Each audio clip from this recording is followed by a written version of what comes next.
Maybe I can start a little bit about who I am and who Y.E.S is and kind of some of the trends we're seeing, and then we could go from there. So you already asked, Y.E.S serves Bellevue, Kirkland, and Redmond mostly.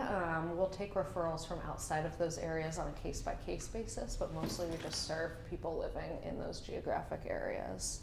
I've been working there about 4 years, so I'm a supervisor there. I do what's called co-occurring therapy, so that's if someone has a mental health diagnosis and a substance use diagnosis, then I see those kids. Those are usually kids 13 and over at this point. And then I coordinate and run our DBT program, which stands for Dialectical Behavior Therapy, which I can talk more about in a few minutes. It's a very specific type of cognitive behavior therapy that really works on skill building to help kids who have a lot of problems with emotion dysregulation. So their emotions go up and down a lot. It was originally designed to work with kids who have a lot of suicidal thoughts, maybe a lot of self-harming behaviors or substance use behaviors.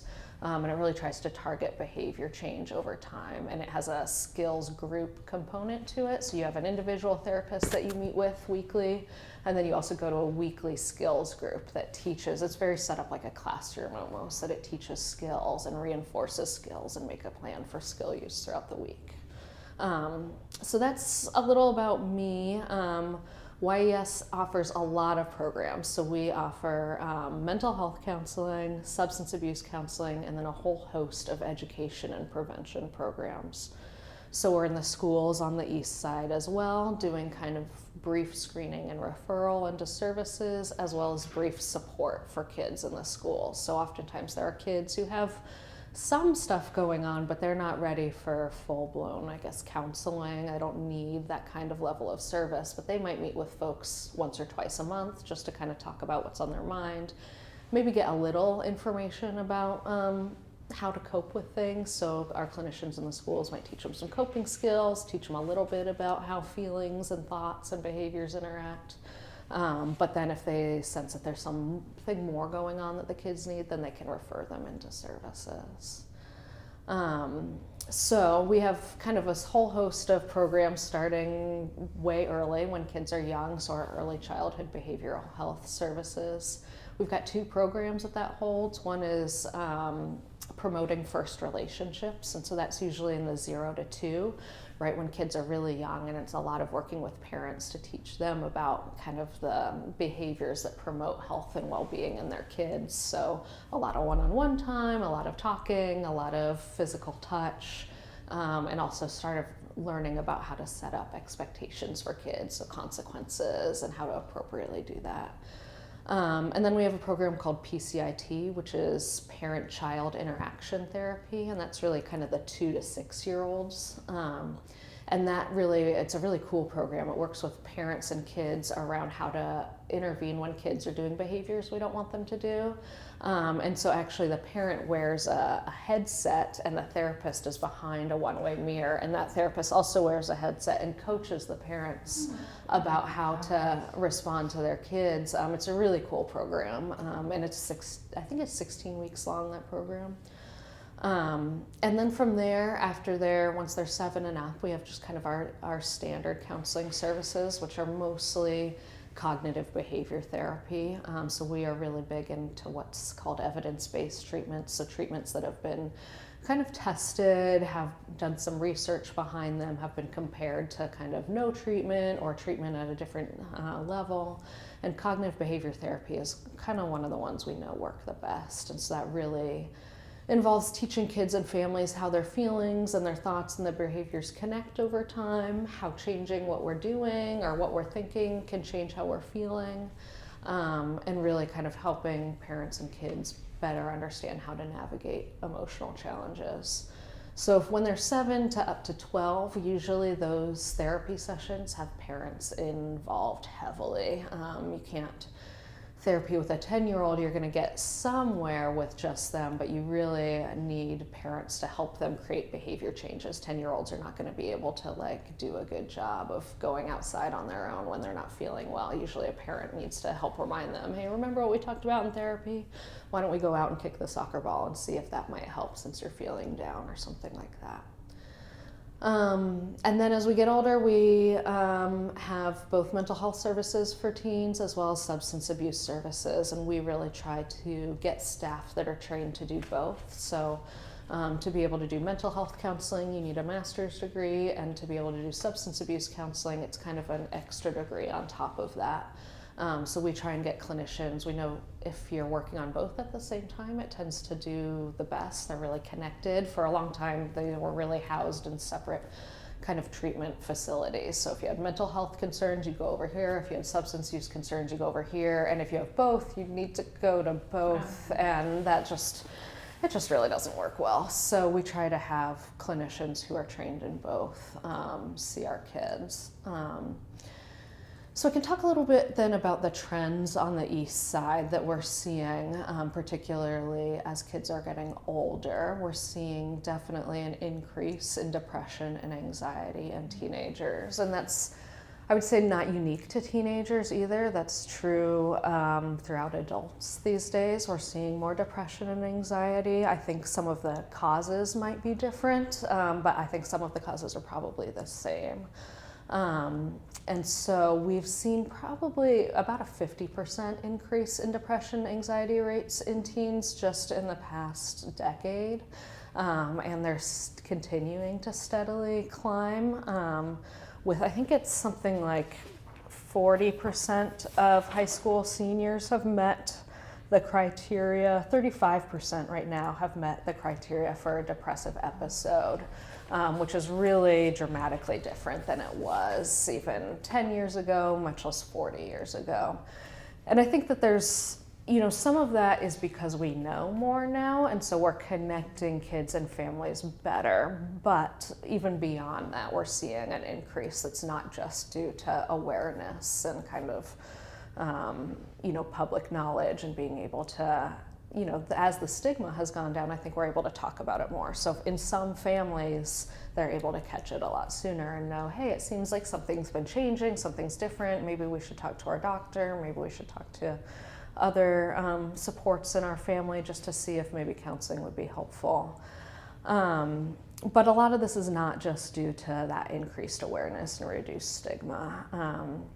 So some of the reasons that we're seeing this change, the number one reason that kids and families tell us is academic pressures. And I don't think anyone's fully clear on why academic pressures today feel so much different than academic pressures when I was a kid or 40 years ago. But I think some of it has to do with more kids are expected to go to college. It's now like an expected route for a lot of our youth, where it didn't used to be necessarily. The academics are a lot tougher. There's sort of this standard that kids are supposed to meet when kids just don't fit in standard boxes. Kids have a whole lot of different things that they're good at, a lot of different things that they struggle with, and when we try and, I think, educate in one way, it leaves a lot of kids feeling behind or just overly stressed. So I think changes to our education system in the long run are going to need to be a part of this solution, because it's just over and over kids say, I am so stressed. I have hours and hours of homework a night and I don't have time to do anything else. And that level of stress just isn't good, especially for kids who maybe that's not where their strengths lie anyway. I think we have a real lack of opportunities for kids who have strengths other than like pure STEM academics. Kids who are great at art and singing, those pathways aren't as valued, or trade schools, those pathways aren't as valued, but we don't have jobs necessarily for kids, every kid to go and get, bachelor's and master's. And so our teens are really aware of this. I hear them telling me, Liz, I don't think I'll be able to afford to live in the area that I'm growing up in. I don't know how I'm going to live here when I get older, or what I'm going to do to support myself if I wanted to live in this area. So that's really present on a lot of teens' minds, and I think a lot of adults' minds, and that's where we're seeing these rates increasing. Yeah. Do you see that as being a countrywide or a more localized problem?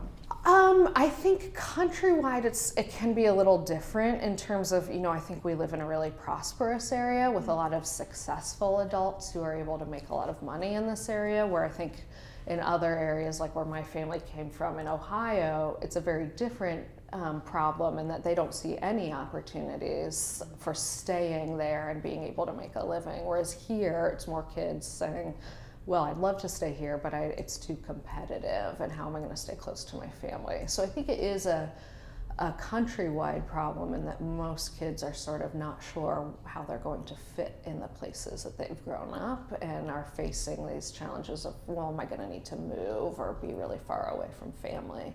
Whether it's here or in a rural town, they feel like I'm going to need to move to be able to have opportunities. And so I think that disconnection with family then, of course, puts us at a greater risk for depression and anxiety as well. But that's a great question. Then the other thing that's playing a role, of course, that everyone probably knows is our phones, and social media is the other big change. And that's one that's harder to talk about with teens and families, only because it also provides our phones provide a level of support that our teens don't get elsewhere. So I do think phones have caused some of this. I think the social media in particular and the bullying that kind of can go on, or the subtle kinds of social media bullying that happens and comparison that happens. And I also don't think we're putting them back away at this point. I think our kids are going to have phones at some level. I think parents and kids have to have a lot of really clear conversations about that, and not just like handing kids a phone at 12 and telling them like, best of luck. That's really dangerous for our kids. So having a lot of conversations, but also knowing what I've found is our kids are smarter than us with technology. So parents will try and set up like ways to monitor, ways to restrict, and that's like almost laughable to the teens. They can get around that in like a second. And so it really is much more of these conversations like, how do you want technology to play a role in your life? How much time are you spending on it? Are you happy that you're spending that much time on it? How do you tend to feel after you spend? And I think us then modeling too, like, hey, I notice if I spend 2 hours on Twitter reading about the news, I don't feel good either. It's really not helpful. It doesn't get me anywhere. So, but maybe 10 minutes on it doesn't cause negative consequences. So helping kids kind of learn those lessons over time so that they can manage their internet use, I think is pretty important. In terms of substance use, we're also seeing real increase in use of nicotine and marijuana, THC. And that is for a few reasons, I think. One is the way that kids are using. So these kind of vape devices or e-cigarette devices are really subtle in that they can do them without us knowing that it's happening. So someone could easily be using in the bathroom here and we would not smell anything. We wouldn't necessarily know that much. Now, if you're at a school, you smell it coming out of the bathroom because you've got a lot of kids doing it. But in a place like this, kids are really able to kind of keep their use hidden much longer than they used to be able to. Usually you could smell like, oh, I can tell you smoked a cigarette today or something like that, or I can tell you've got weed on you somewhere. Now we can't tell so easily. And then the concentration of the drugs in those devices is much higher. And nicotine, I think, is a really interesting example in the kind of pods that the kids get. It's like a pack of cigarettes worth of nicotine. So that means that a puff or two off of that is a cigarette worth of nicotine. So if you ever, when I smoked a cigarette for the first time at 18, you can imagine you felt horrible. You might have thrown up that first time. It really does a number on your body, and it's doing that number on kids' bodies fairly quickly. And they're getting much more physically dependent on nicotine and marijuana than we have seen before. So the problems with that is the withdrawal symptoms are really bad. So when I've had kids come to me and are like, have been vaping nicotine for 2 years, they didn't realize they'd get hooked, and now are like, oh my gosh, I literally cannot stop. I feel horrible if I do.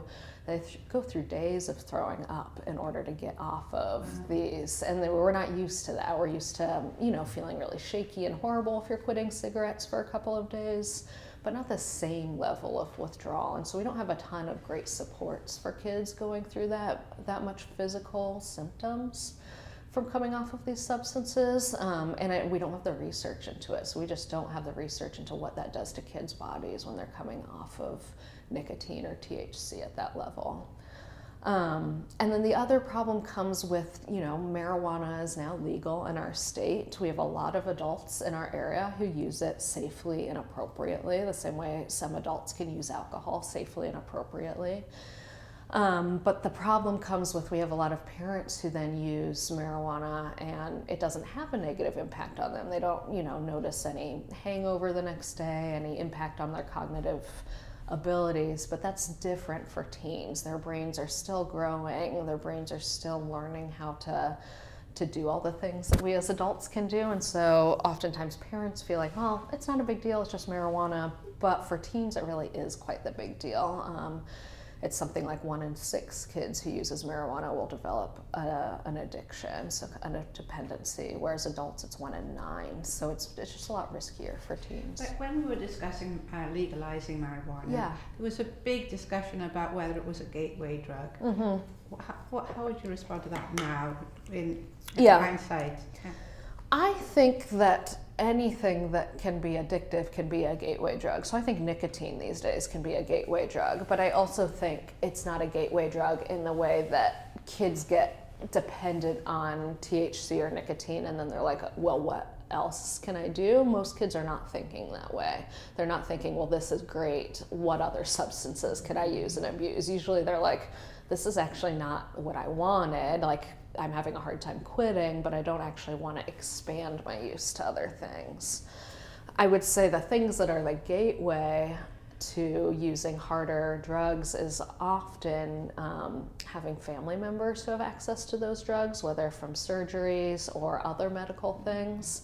Almost everyone who ends up using something like heroin, which is a painkiller, anyone who gets to using heroin usually started by borrowing meds from friends or family or stealing meds from friends or family. So that is much more, I think, of a gateway to kids using harder substances than I think marijuana is. So I really encourage families to have safes in their house, that they just lock up their medications. It seems like overkill, but it really isn't at this day and age, just because so many people do struggle with some kind of substance use disorder, that I think we really help support people by not having like easy access to drugs out. I even talk with families about locking up their alcohol or their liquor if they have kids around. I just think it's an easy thing to do to help protect your kids at this point. It feels a little silly to do, but our teens who are drawn to that are going to find that to be an easy way to find substances. So,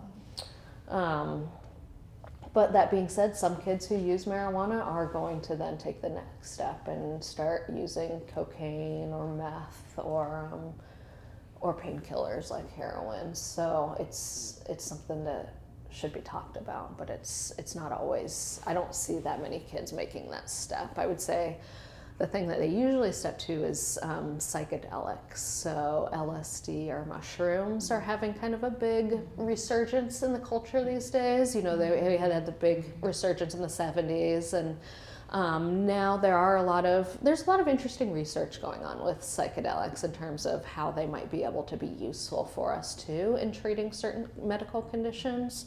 But I think as we open up that door and start saying, hey, could these things be useful? Then people start saying, oh, could these things be useful for my spiritual discovery? And then kids start saying, well, adults are using them for all these reasons. They aren't particularly addictive, to be honest. No one's getting to the point where they have to use LSD all week. It just doesn't work that way.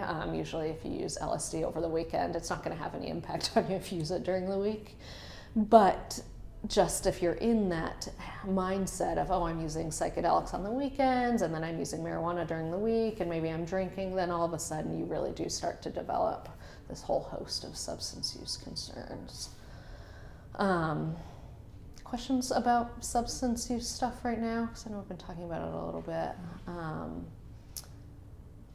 So I think, those are kind of the concerns we're seeing. And then one of the other things that is leading to more mental health diagnoses on the East Side is we have kind of these co-occurring concerns with different neurological and neurodevelopmental traits. So kids who are on the autism spectrum or have ADHD, which we have higher rates of on the East Side than other places in the United States.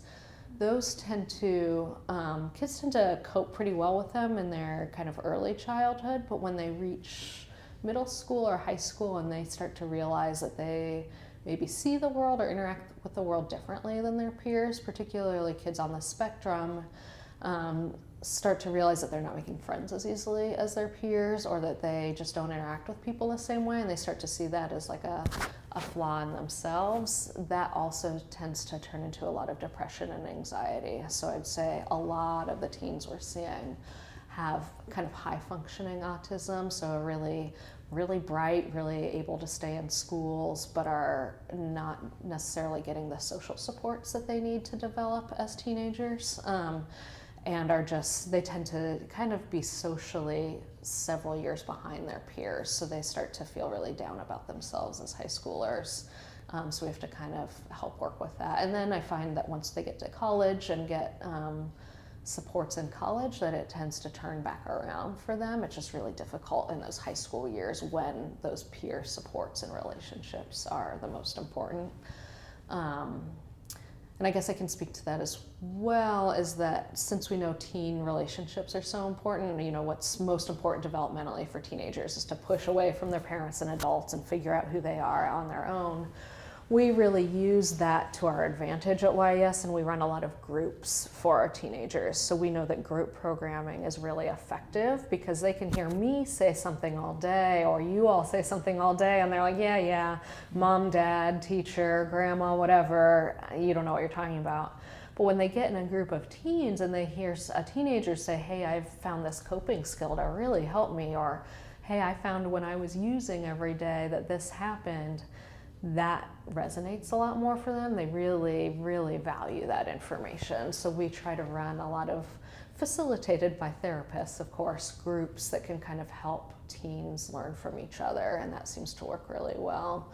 We also run the groups in the schools as well. So we'll have groups for kids who are using. We have groups for kids who maybe have family members who are struggling with substance abuse. So we call those affected others groups. So we have a group and talk about how that's been impacting their lives, how they're setting up boundaries with their family members. And then we have just plain coping skills groups that we run in schools. General questions. I feel like I've been talking a lot. I'm sure there's other things I could talk about. I've got information about different programs in the back there, but I only brought a couple handouts of each. But questions about things, yeah. I'm just curious about the funding for an organization like this. How much comes from individual contributions as opposed to a United Way or other things like that? That's a good question. I would say we have to be really, we have to pull from a diverse sources of funding. So we don't turn anyone away, which I think is one of the reasons why I was drawn to Y.E.S, is we will bill, obviously, insurance. And so I think about 2/3 of our kids are state funded through Medicaid, and then about 1/3 of our kids are private funded through private insurance. But it's not a medical insurance in that case, then? It is a medical insurance, right. Yes. But is it claimed for a non-medical reason then? No, we'll diagnose with a mental health condition. So anything from depression to, a lot of our kids have adjustment disorder diagnoses, which is really like saying something happened in your life that really threw off kind of your mental health for a bit, but we don't think it's a lifelong thing. So we're kind of more hesitant to diagnose something like even anxiety and depression. That is covered then? It's all covered, yes, exactly. Insurance does a pretty decent job of covering, but the rates aren't enough to cover, so we get some money, but it's not enough to really pay staff. So we do a lot of outside fundraising. So we do a breakfast every year that we aim to bring in close to $1 million through our breakfast. And then we do have a lot of grants for our education and prevention programs. So our SBIRT program, which is in the schools, which is screening and brief referral into treatment, which is really a mental health substance abuse screening we do in 6th and 7th grade. That's all grant funded, as well as some of our homelessness prevention programs are grant funded. And then our case management as well. Some of that is grant funded from kind of county and state levels. And then we do a lot of work with family foundations. So like our Dialectical behavior program, we get some money from a family foundation who's just really passionate about that program. Or our early childhood behavioral health will have family foundations. So kind of all over is our funding. United Way? I think we have United Way in our education prevention programs, but I don't think that they fund any of our treatment programs. I could be wrong on that, but that's my understanding. Mm-hmm. I'm not even quite sure how to articulate what That's I'm fine. asking, Yeah. but is there any way, if you had your imagination in full gear, Mm-hmm. do you see any way that churches could be of help to youth? I mean, church is such a not their thing for most families, kids, Yeah. and not in a come to Jesus So- moment kind of thing, Mhm. but just to be, I mean, maybe just to start out, be a place where kids could meet. I mean, I'm Yes. so vague on it. Yeah, I know what you mean. I don't know, I think there's a bigger question problem in the how do we get younger folks involved in faith communities. I think that is a hard question, but I do think we need spaces, safe places for young folks to spend time together where they have access to fun things that they want to do.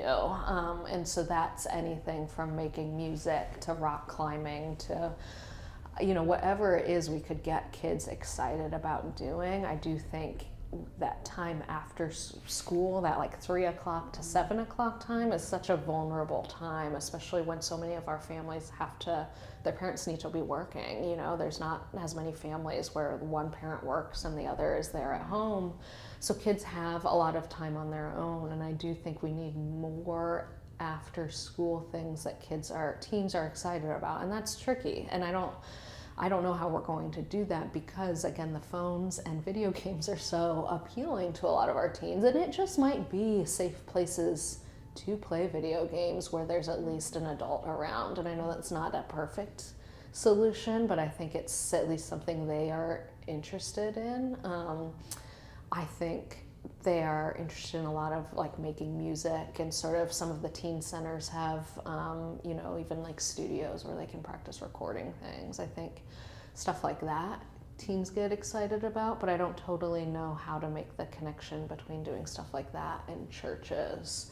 I do think, one of the things that we know has the biggest impact on kids is having adults that they can turn to other than their parents. And so I do think in some ways churches play a role there, and that if you do have families involved in the church, that's one of the ways that teens and younger kids meet decent adults in their neighborhood. I think the more they have a good relationship with one or two adults outside of their family, we've got better outcomes for kids in terms of their mental health, in terms of their substance use, in terms of kind of their self-confidence. And so that's one of the biggest things that I think we can all do as any kids in our lives, is to really reach out and be there for them in a non-judgmental way. I don't know that totally answers, but it's a hard question. it's a really hard one. Mm-hmm. Yeah. Are you able to pay your clinicians well enough so they stay? No. That's exactly what we're talking about right now. We actually just did a big retreat with supervisors and directors because I think we were down 6 staff members right now, and then just a 7th put in her notice this week. So we're talking about trying to emergency kind of fundraise to lift the compensation level, but that's a huge problem, and not just at our agency, just across the United States. And in this area, we just meet kids and families who are not able to find any therapist to take them right away because there's just a shortage of therapists, and then a shortage of our ability to pay well enough. The cost of living here is like so high. So When I worked in high schools, and we'd get a kid set up with a counselor in an agency. Mhm. A couple months later, counselor gone, no Yeah. continuity. yeah. Very discouraging. It is, and I think, I don't know how much of it is also a part of the culture now, and that people just don't stay in their jobs as long as they used to. People used to start a job and you'd stay there for 20 years. And honestly, that's appealing to me. I think that stability and that community I like, but so many people these days, it's different, they're used to working somewhere 2 or 3 years and then moving. And so I don't know. I mean, paying people better will help so that they can live here and thrive here. And I don't know how a nonprofit like us is ever going to fully be able to do that. But I think that turnover is a huge problem. And we staff using interns a lot in order to kind of help with this problem. So we train, I supervise a bunch of interns, and I think it's great. And we want to train staff to do good work. But I think it leads to that turnover of, well, they're only here for a year and then they may move somewhere else or do something else, and that doesn't work as well for our kids and families. So, yeah. I was interested when you were saying about, that it was more effective to have the group work and things, because I've had, both as a teacher and as a parent, watched the kids go to these classes or whatever, and then there's no transfer into their life. And how you guys work at making that transfer happen. Yeah. I think the transfer can happen better when the family is really involved. But that's been so tricky to have the family involved for reasons not criticizing the family at all. It's because of the stress and pressure on the family as it is. So if parents are, like I said, if they're working and then we're asking them, hey, we need you to come in some of the best groups that we know are when the family does the group together. So the DBT, the way it's been studied is to have the family in there doing the same 16-week group with the kids. But if you sit down with a parent and say, I'd like you to come in for 2 hours every Tuesday for 16 weeks, I don't know any families that have that time especially when we don't have childcare for their other kids. You need to come in and do this, but magically have babysitters for your other kids. It's just too much. But I think that's really crucial, is us figuring out in the long run how we can get services where parents can come learn at the same time as their kids and make plans for using it outside of here. I think that's one of the only ways that we get transfer out into the community. Of those skills, because I think I think you're right. It's such a hard thing. They can come do it in the office, but if you're not doing that outside of the agency and not having the support to practice these new things outside of the agency, it doesn't go anywhere. One of the other areas where we really are lacking is in our dialectical behavior therapy program. One of the ways that they address this is through phone coaching. So the way it's studied and set up is that each therapist would have a phone on them 24/7, so their client could call and say, hey, I'm struggling, what do I do? It's hard to get clinicians to want to do that, but it's also been shown to be incredibly effective, and I think it could be, I think it answers some of that question of how do we get it to go from the office or the school into their home, into what they're doing outside of there.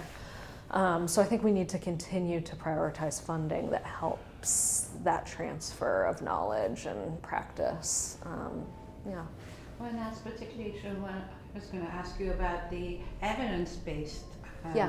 Because I've been involved with foster kids with the evidence-based. And getting the foster family who are busy with all these foster children and you have to have the family involved. And then second to that, as the student gets older, there's a problem with them allowing the information to be disseminated they'll have an attorney, for instance, and the attorney is saying, well, this is private, and what the child says in therapy doesn't get it out into the foster home or into whatever home they're living in at the time. So that's a big problem. And then, so whatever the youth says in counseling sometimes isn't even true, or they're not getting to the crux of what everybody thinks is their issue. And so you don't have any feedback from people.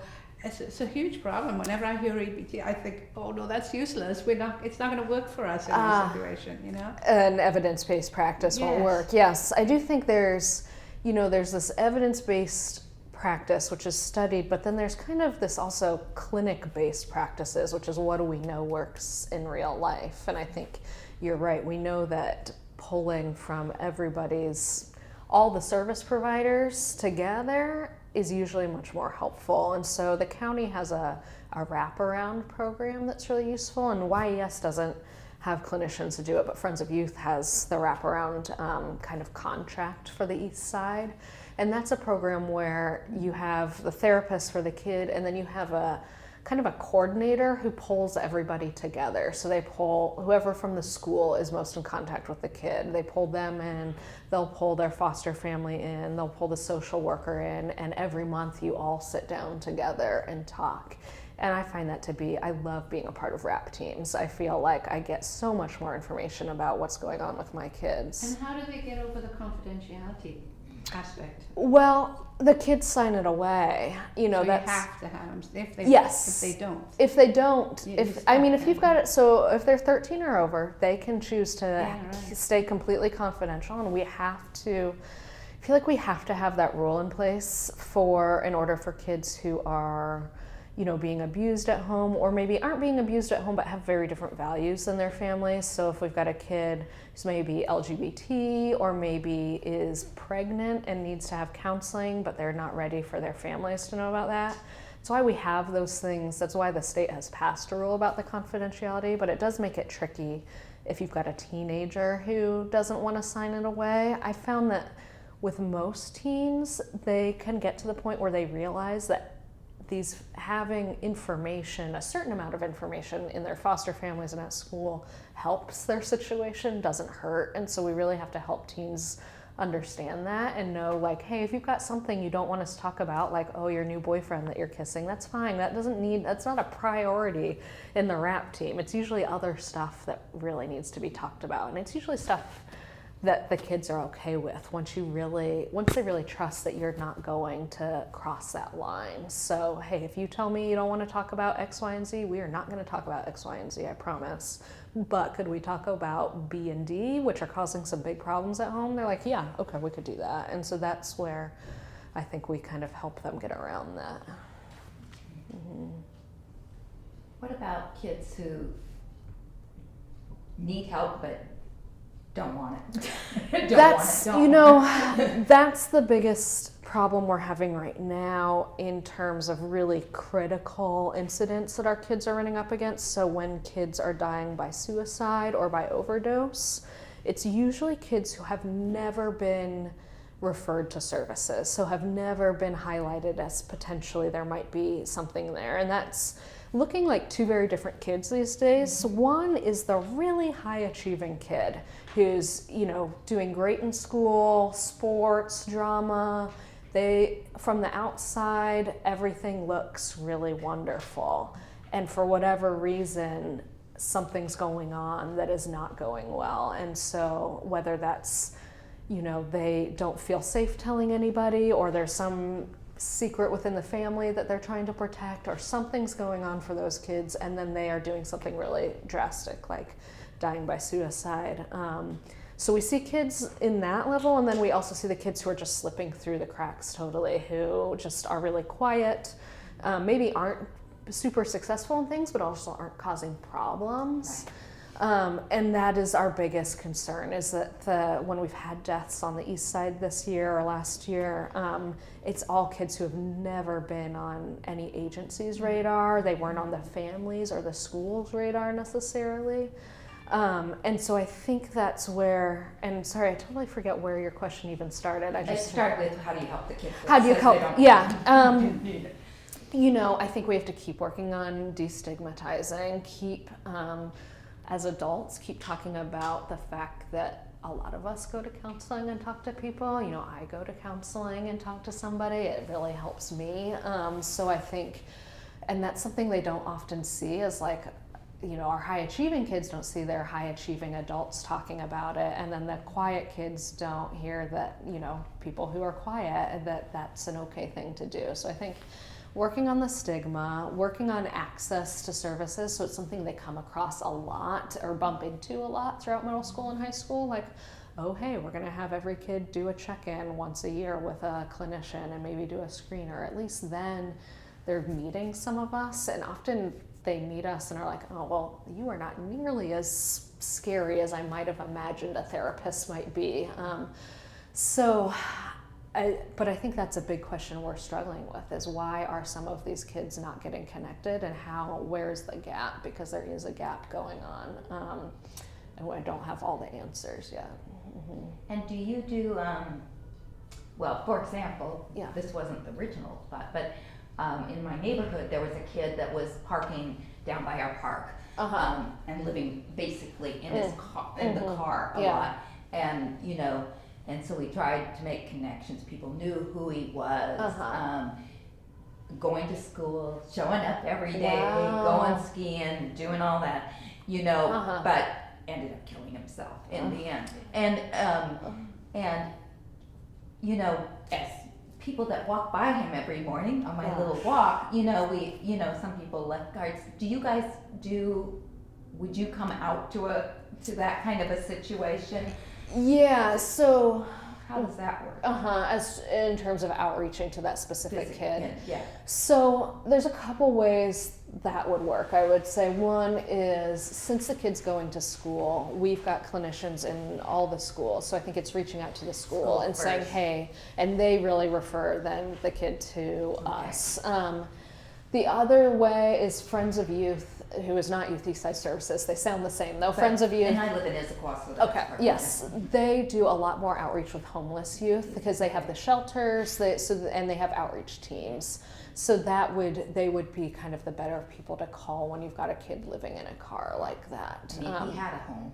I know, right? Well, and yes, but I mean, people not having safe housing is a huge issue, whether they're teens or older in this area. So I think it's that's another big thing our society is wrestling with, is how do we support people? How do we let people not have homes? And how do we, when people perceive their homes as unsafe, how do we help create different housing? Because that was the hesitation with contacting parents, was maybe there was a reason they weren't with their parents. Right. And there probably is a reason. I do think we've got Friends of Youth run some great shelters for youth who, for whatever reason, don't feel safe going home. Even when I've had a few of my kids that I work with say, I'm not going home anymore. And I'm like, really? I really think your family has your best interests at heart, but they are set against it. And so then we work with Friends of Youth to get them in a shelter for short term or longer term through Cocoon House or some other placements. But I do think getting kids not living in their car, because I think school might have been. That's an awful story. Someone's have to leave now. Yes, that's what I figured. I had heard that usually people have to go. Thank you. Thanks, y'all. Thank you very much. Yeah. Hey, Jean.